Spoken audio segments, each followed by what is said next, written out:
The following program is an original production of WICC PBS Chicago.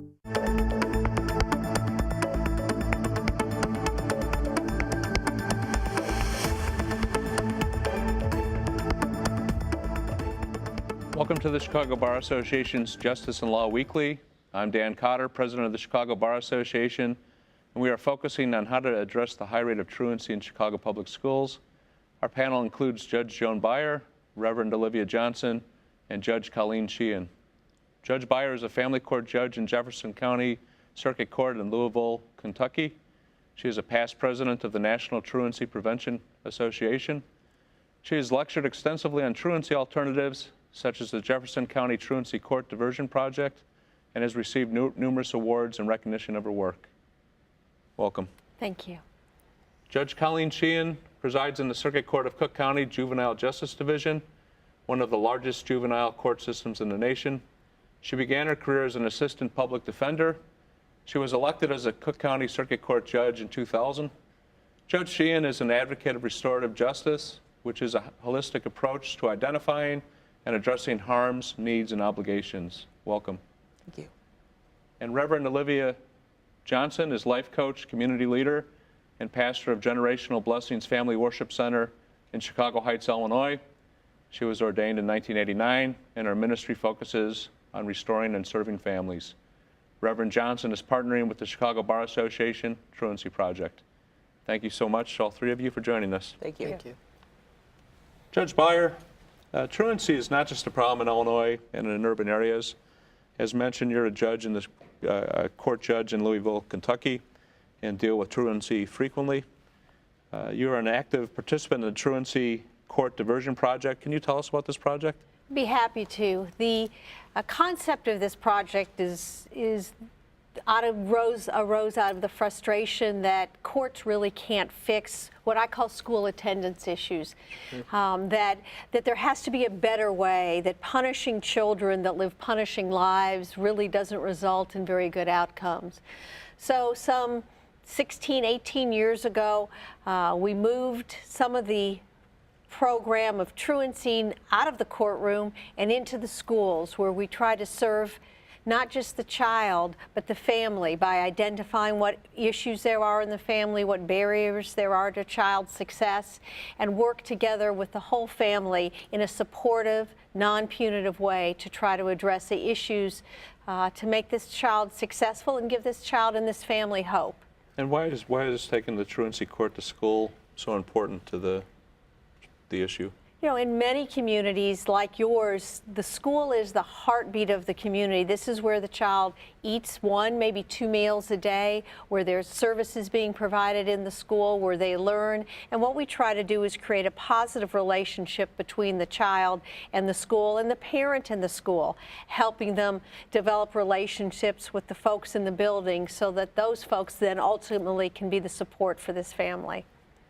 And unfortunately, only a few families are served. How costly is the program, and what is the success rate of this program? You know, it's so hard to measure prevention. I have a child that was in my program several years ago that has graduated from law school. I have other children that weren't as successful, and it's about learning what resiliency factors are available for kids, how we provide support to them. You know, children's problems aren't a quick fix. We can't put them all in a room and say, okay, I want you all to do better and go to school. They've already know that. They've been yelled at, they've been embarrassed, they've been harassed about it. It really is one family at a time, one child at a time, one problem at a time. And so it is really deep, not wide. But the concept of doing this program, the intervention at all levels, whether it's mental health services, whether it's housing, whether it's drug and alcohol help, that program's replicated itself throughout the Commonwealth of Kentucky and throughout many states in the country through the support of the National Council of Juvenile and Family Court Judges. And so the success is hard to measure, but the outcomes have always been very positive to some extent for all of the families that have been touched by this program. And how have the families in general reacted to this program? You know, historically, families come to the program very anxious, very worried that we might remove the child out of the home, that we're going to embarrass them somehow. And what they find is if we're good to our word, if we provide the help that they need, maybe they need housing help, maybe they need clothing, maybe they need a washer dryer, maybe they need food in the refrigerator. If we're there in a nurturing and a positive way for the family, and we stay with them and we stick with them, and some weeks are better than others, and we tell them that, then we find that the family is willing to begin to trust those people that maybe have not done the best job of supporting them in the past. Sure. And Judge Beyer is fortunate to be able to pull all resources, parents or guardians, and students together in one place and keep people accountable. Judge Sheehan, do we have the ability to do that in Illinois or Cook County? Well, truancy as an issue is not something that I see directly, meaning a truant officer, the kind of truant officer you would see from the past would bring the child in and you would address that issue. However, I will say that truancy is probably the most common factor that I see with children engaged and involved in the juvenile justice system, meaning that you are not seeing children who are involved in the juvenile justice system who are in school every day and who are going to class every day. That's just not the case. The way that I address it is kind of on an individual basis, just like the judge was saying. It's one child at a time. It is the first thing that I usually address after telling the child and the parents what they've been charged with, is to find out if they're in school. And you do have kids that are missing school for months. I have some children that have really hadn't been in school for almost 2 years, maybe not since the 7th grade. And then you really have to just, as a judge, I feel that it's my responsibility to address that and to address that issue right away. And it may mean that I'm making parents come back for a week later, as opposed to continuing a case for a month or 3 months to see what's happened. There is a liaison within the court system from the Chicago public school system. It's an issue, and we don't have something like what you're talking about, or not available. So it is kind of a case-by-case basis. Certainly, we have the juvenile probation department with probation officers who are extremely dedicated and wonderful, and it's kind of up to a collaborative approach between myself and the judge, and the probation officer, and the parents and the child to get that back on track. I would like to see a more restorative justice approach to that, and I think that there would be a nice opportunity to use that approach where you're involving members of the school, the parent, members of the court, to figure out why this child is truant, because you have to ask questions, you have to go deeper, because there's so many different reasons why a child is truant, and you can't just come at them in a punitive way. You ask maybe 2 or 3 or 4 questions, and then you see really what's going on, and it's a whole different story. Sure. Pastor Johnson, do you have any ideas about how to get parents and guardians more engaged in the process of getting the children to the schools? Certainly. One-on-one mentoring, that's what we have found to be successful. In that, we have to make sure that we find dedicated volunteers from the community, from the church community, neighbors, friends, organizations, and just collaborate to just attack the problem, because each family needs personal attention. And the greatest effect that I have found in our work that we do with the Truancy Project is aftercare. After the program is over, you have to stay in the child's life. And what I call it is mentored for life. We have to make sure that we are there. We have had children who have cared for their elderly parents, grandparents, who have called us because they have had a needed gas on, needed lights on.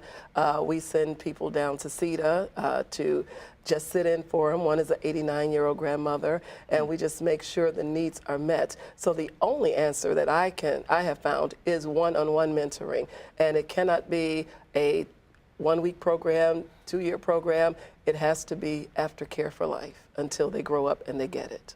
Sure. Do you have advice for neighbors, parents, teachers, and others that might be able to be supportive of a child that they find is truant, to get them support so that they can get back on track to attend school? Sure. For me, what I encourage people to do is just be alert and pay attention. When you see a kid out, ask a question. You'd be surprised at why they are there, and actually decide that you're going to be an advocate for them, that you'll be the resource. And just be a ride to school. Sometimes they need a ride. Give them something to wear. Sometimes we buy clothing. It's just being to the child whatever the child needs, but we also need to be to the parent what the parent needs, because they are the barrier sometimes. And you have to engage trust and establish trust with the family in order for them to let you in. Programs are good, but it takes more than money. It takes more than programs. It takes people who care.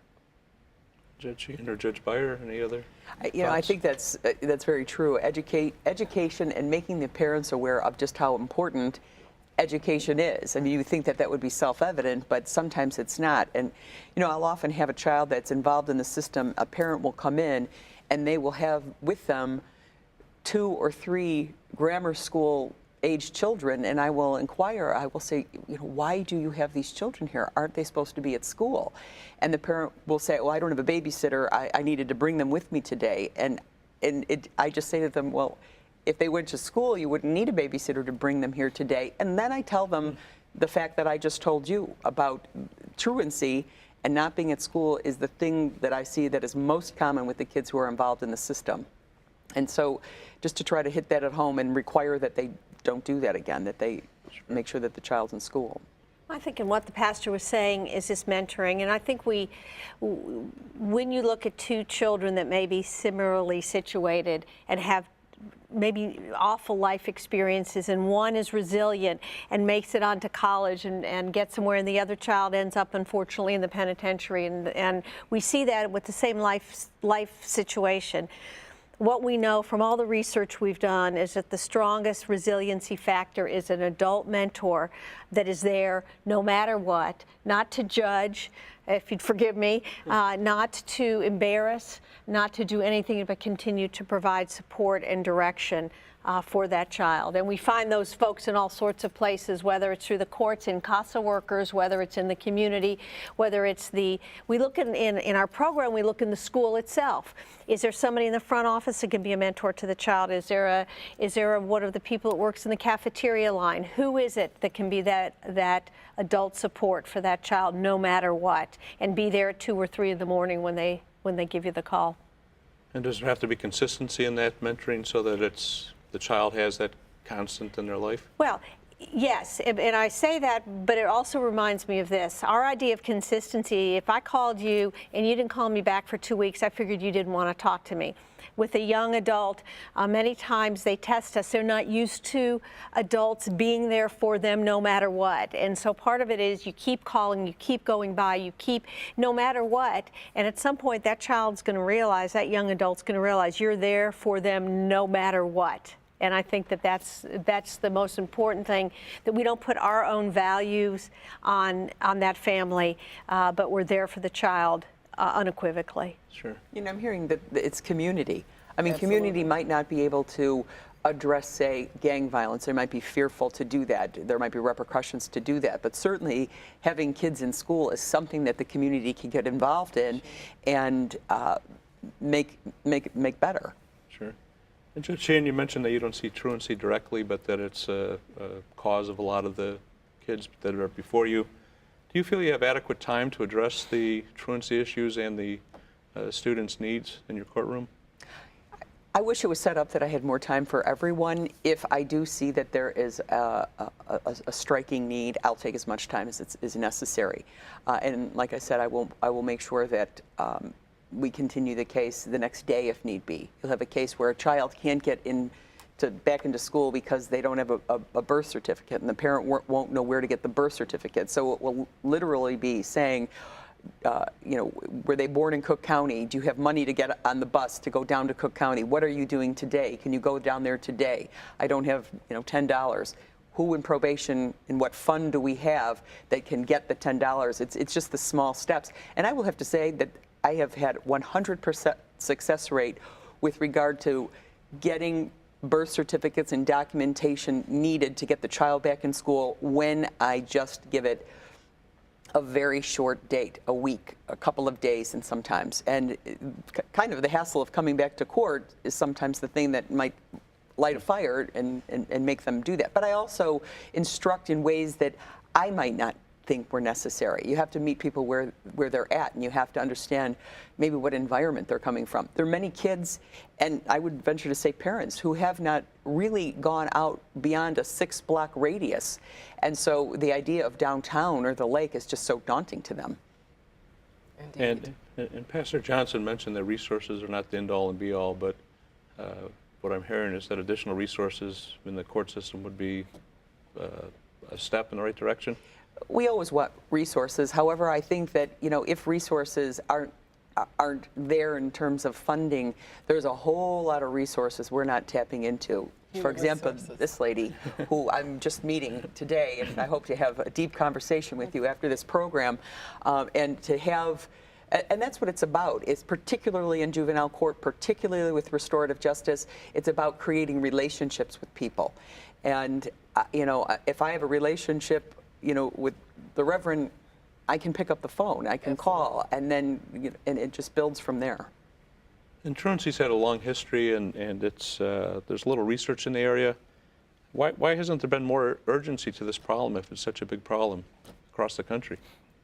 Well, I think in urban environments, I think that people obviously will see that there's much bigger problems. There's violence, there's gangs, there's guns, and so that sort of takes the back burner. But, you know, in a way, one has to ask the question, you know, whether truancy is a symptom or it's the problem. Correct. Well, and I think that the courts are set up like schools, like the law enforcement agencies, to respond to behaviors, not to causes. Sure. And so when we start to peel away the causes of a child not getting to school, when we understand it's about homelessness, it's about mental health, it's about substance abuse, it's about domestic violence, it's about trauma, it's about child abuse and neglect. It's all of these very complicated things, and the answer, just get your child to school, is ridiculous for a lot of our families, because they are living hour to hour and day to day. And so we really need to reframe the question. And not say, and ask ourselves, at what point and how quickly can we find the cause, and what can we do as a judicial officer, as a community leader, to reach into the community to address these issues and find help for the family. Sure. And I believe in addressing the causes, that we eliminate and alleviate some of the behaviors and some of the court cases of the kids even getting to that level. We have to kind of rethink everything. Sure. Yes.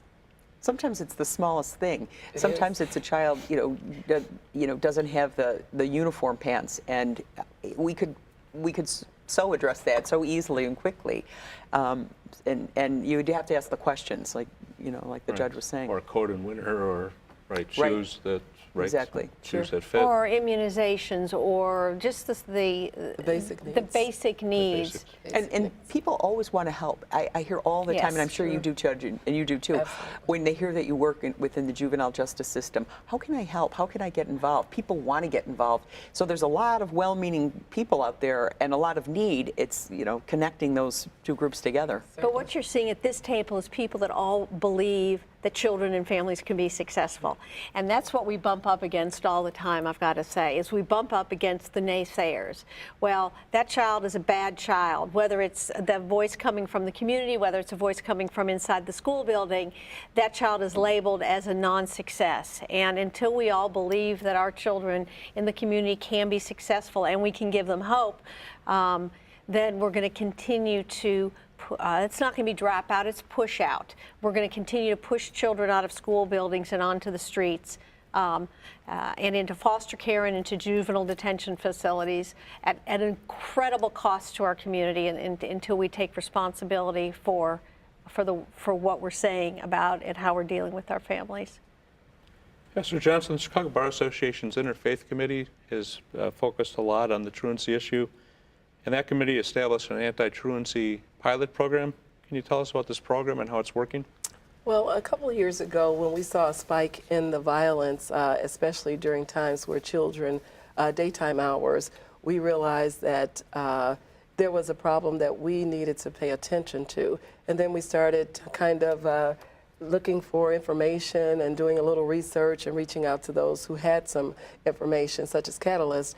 And we were astounded to understand that it was such a huge problem. So as the Truancy project was being developed, we were just trying to do what we can do to try to help alleviate the problem. And what we established, we started recruiting as a group, as the Interfaith Committee of CBA. We started recruiting attorneys who would volunteer and who would actually go to the schools that we would adopt. We would adopt a school, and then we would ask the social worker to give us the names of their most truant, and we would embrace attorneys, and attorneys would embrace us, and they would go out for 12 weeks straight for an hour and a half each week on the same day to meet with those students.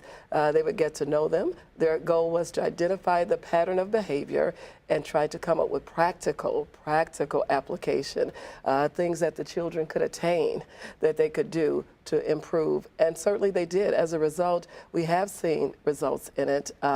Most of the children were doing better because it gave them a sense of accountability and responsibility. Many didn't even know that there's a problem not going to school once a day. They've been doing it so long, once a week. They've been doing it so long. They didn't realize coming late was a problem as long as they caught up with the work and the teacher said it was okay, as long as they had a note. So it just became, it was an awareness to the students, and it was just an outcome that was amazing because we were able to help other students go to the next level in their education. And you mentioned that the CBA's program is using one-on-one mentoring, and we've talked some about one-on-one mentoring, all of us. And how important is mentoring to addressing this issue and correcting some of it? Well, I'm not sure that there's any other way to do it. We have done and tried many ways as a community, as organizations, whatever our callings are, and the only effectiveness that I have found that with the greatest impact is one-on-one. The children will tell you they just want someone who cares. And you have to care enough to show up, and you have to care enough to stay in their lives because they expect to be abandoned. Mm-hmm. And Judge Beyer, you wrote in an article that elementary school children who are truant come from dysfunctional homes and that treating the whole child is key. Can you elaborate on that concept?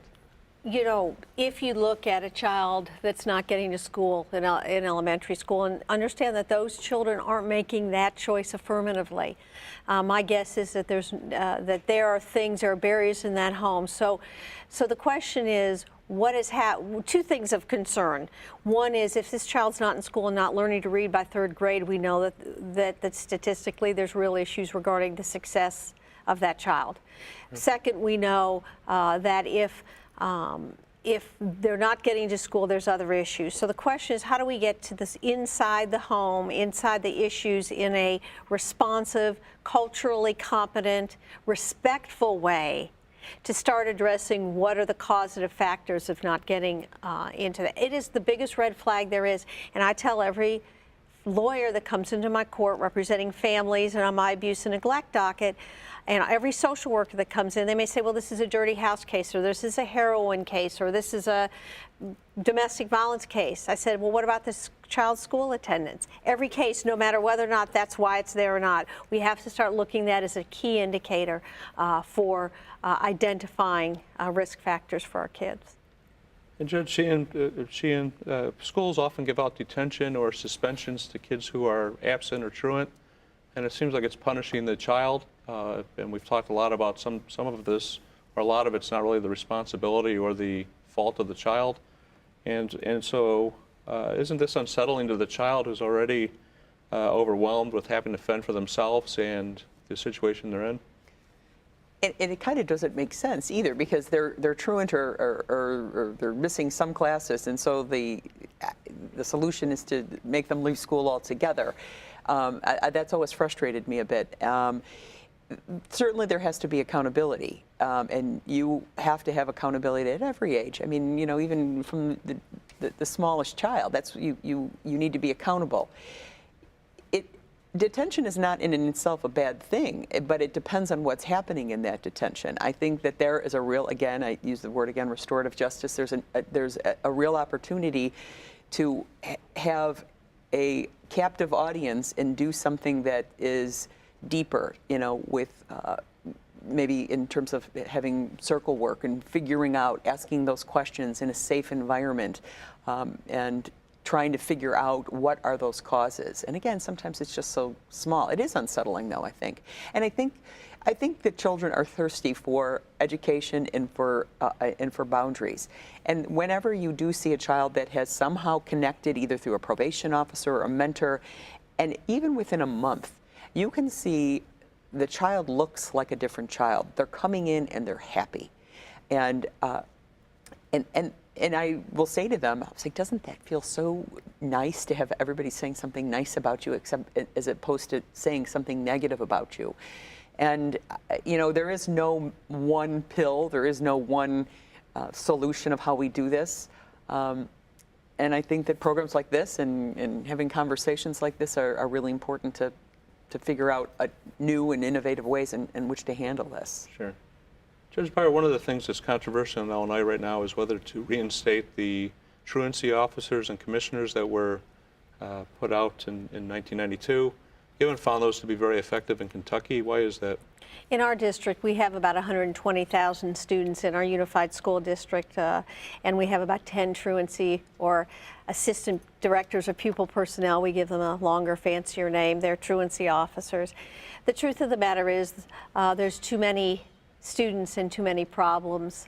So we really have to relook at, certainly they may do the best job that they can under the statutory limitations, but the truth of the matter is we truly need somebody that understands what's going on in that family, and it's drilling down into the issues. It's understanding trauma. It's understanding why children's behaviors are affected by them being abused and neglected. It's understanding that children lose 6 IQ points by being exposed to domestic violence. It's really the science of understanding child development, adolescent development, and applying that to all the work we do. Well, it's a very complex issue. Judge Beyer, Pastor Johnson, and Judge Sheehan, thank you for educating us about positive ways to effectively address truancy in our schools. I'm Dan Cotter. Thank you for joining me on the Chicago Bar Association's Justice and Law Weekly.